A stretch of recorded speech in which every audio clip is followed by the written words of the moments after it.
Hello everyone. I want you to ask a question to yourself. Do I really love God? I asked this question to myself and I got a no.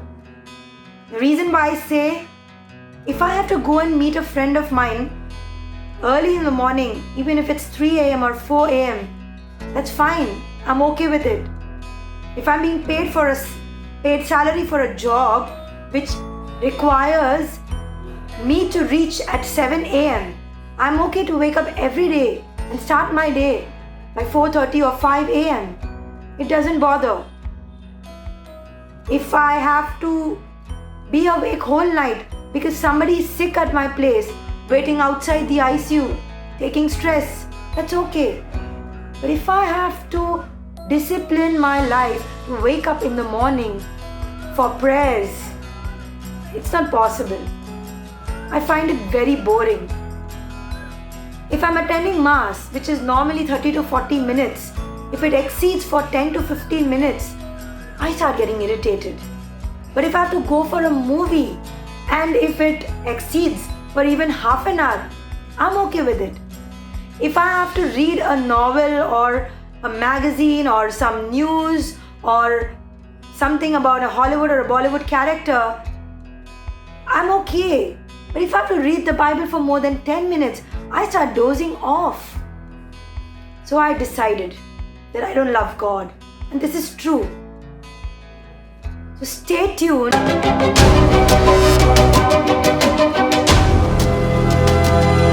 Hello everyone. Welcome to Crucifix Ministry. My name is Dini. And if you're first time on my channel, please do subscribe to my channel. Press the like button. And yes, please do share this video with your friends and relatives. So getting back to the topic, I realized that I have no love for God. That is the source behind me getting lazy for all these things. This was not, it is recent, alright, maybe few years back. I cried out to the Lord and I said, Lord, I just realized that I really don't love you. What is the problem? I'm trying hard, but I'm not able to. Can you give me an answer? And he shows me. I open the Bible and I get Romans. And I open the Bible to Romans chapter 3, verse 10 onwards. There is no one who is righteous. There is no one who seeks God. There is no one who is wise or worships God the way he desires. And I just realized that's true. That just confirms how much I don't love God. And I started crying and I started asking God, God, give me the grace to love you, know you, to seek you. And I started gradually realizing that I had to pray like this. I'll give you a simple example to prove this topic, alright? So a mother who knows that her child is addicted to drugs, who knows that her child is in a wrong relationship. Every day the son comes home and says, Mom, I love you. Mom, I love you. Has his meals and goes off to sleep. Mom, realizing that he does all these things, just accepts him the way he is. One fine day, after many years, he comes to his mom and says, Mom, I'm really sorry. I made a big mistake. I know you were unhappy when I took drugs, when I was in this relationship, but I've ended it up because I learned that I was wrong. I'm really sorry. How happy will that mother be? That day when he says, I love you, that mother knows that the love is from within. This is the same longing that God desires from each of us. My dear friends, it's time to pause and think. Have we had an interactive session with Jesus about these things? Jesus, I think I don't love you. Even if the world thinks I love you, I don't know.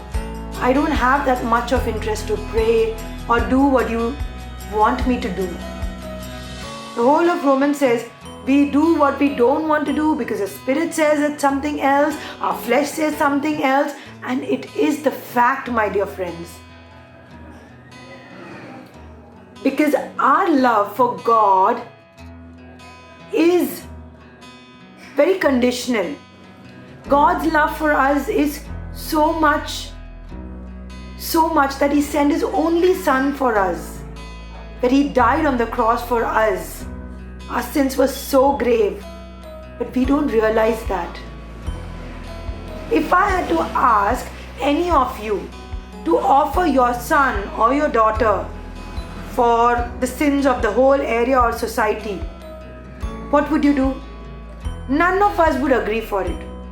Okay, finally, if any of us even agreed, let me just sacrifice my only daughter or son for this society. If they improve, if the crime reduces, I think I'm doing a good job. You try to be altruistic and you do this. Everybody is very happy. We appreciate you. We are so thankful. It's because of you. For 1 week, everyone's thanks and everything got over. After 1 week, people again started committing the same crimes. Situation goes back to normal. How would you feel? This is exactly how God feels. He gave His Son. His Son died on the cross. Jesus died on the cross for us, and then we continue to sin. We ignore it.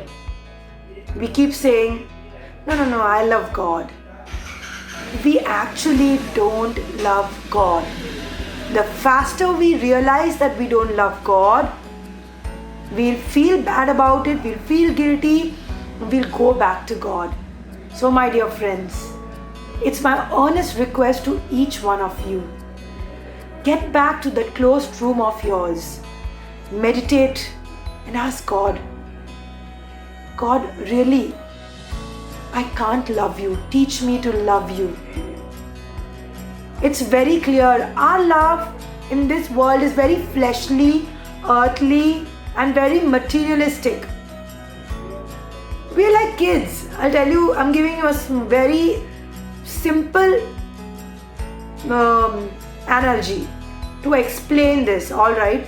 A parent takes care of their children.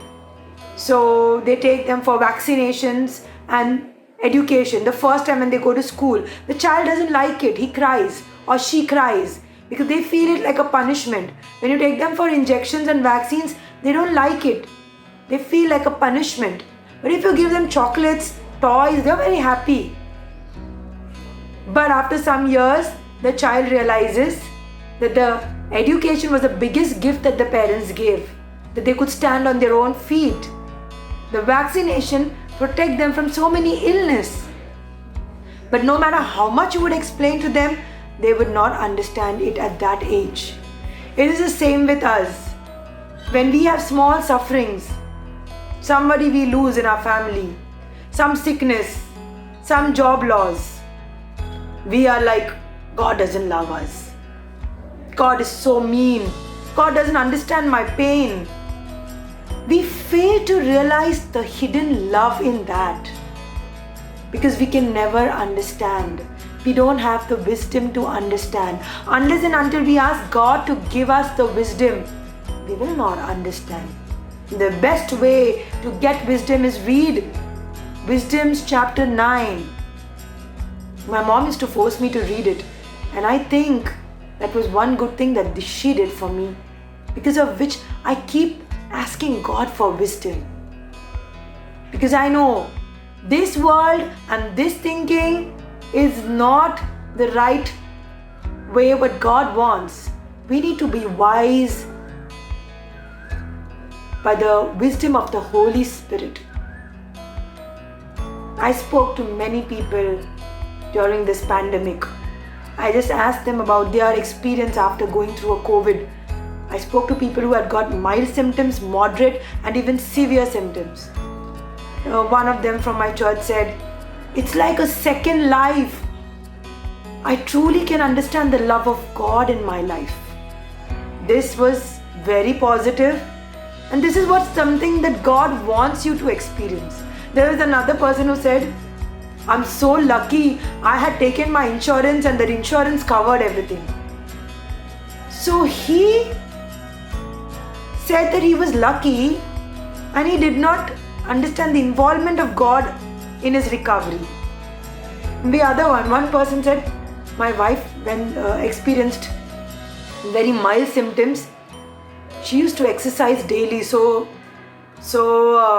her immunity was very good. That is why she didn't have to be admitted to the hospital. So he gave credit to her exercise and her, what people think can save you from diseases. My dear friends, these are just few examples that I shared with you, but I spoke to so many people and I just realized if only we knew the involvement of God in every day of our life, I think we would start seeking God even more. Today, I can breathe is because of God.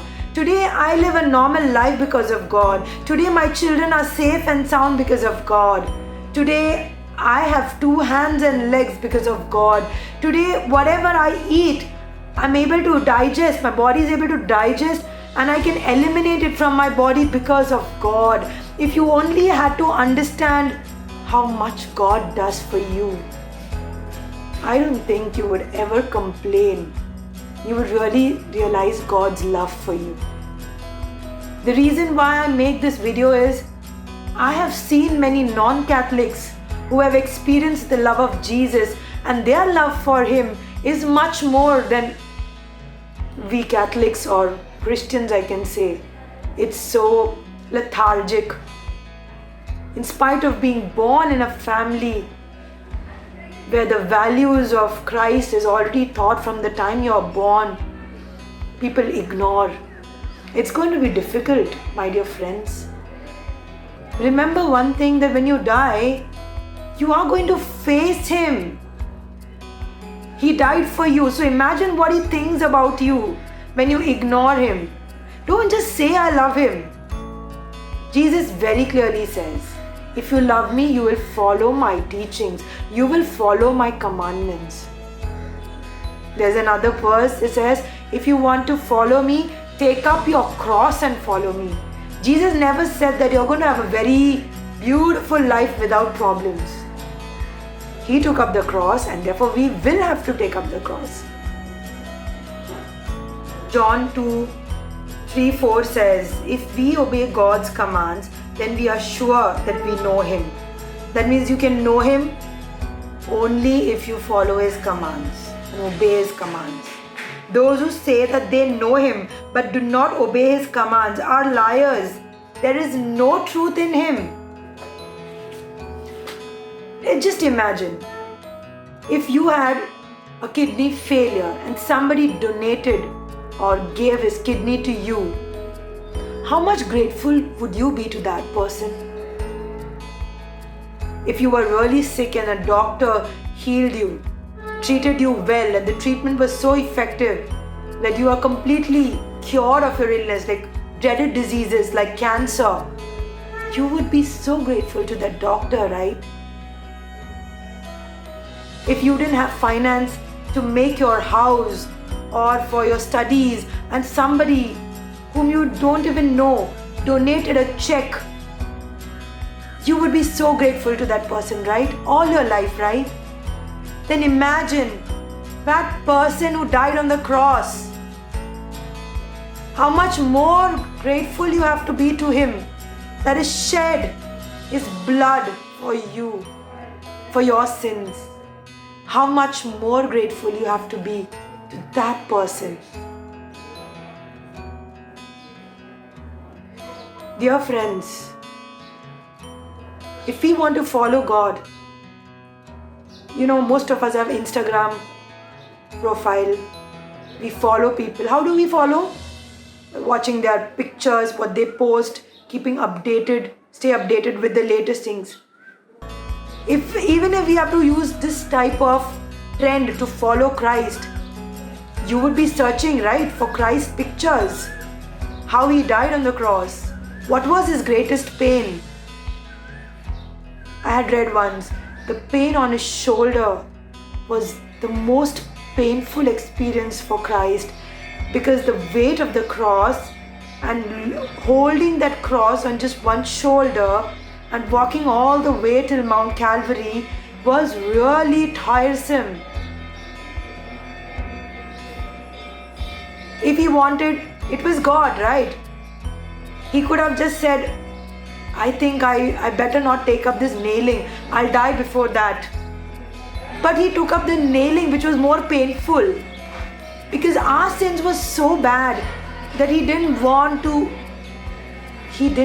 spare any suffering of his. He completed it. And because of this, he wants us to achieve that level of perfection. So he gives us small sufferings in my life, in your life, so that we change. So any sickness that comes in your life is for you to change. Somebody behaves rudely with you is for you to bring about a change in your nature. Somebody hurts you, it's for you to accept pain a little more positively. Don't believe in self.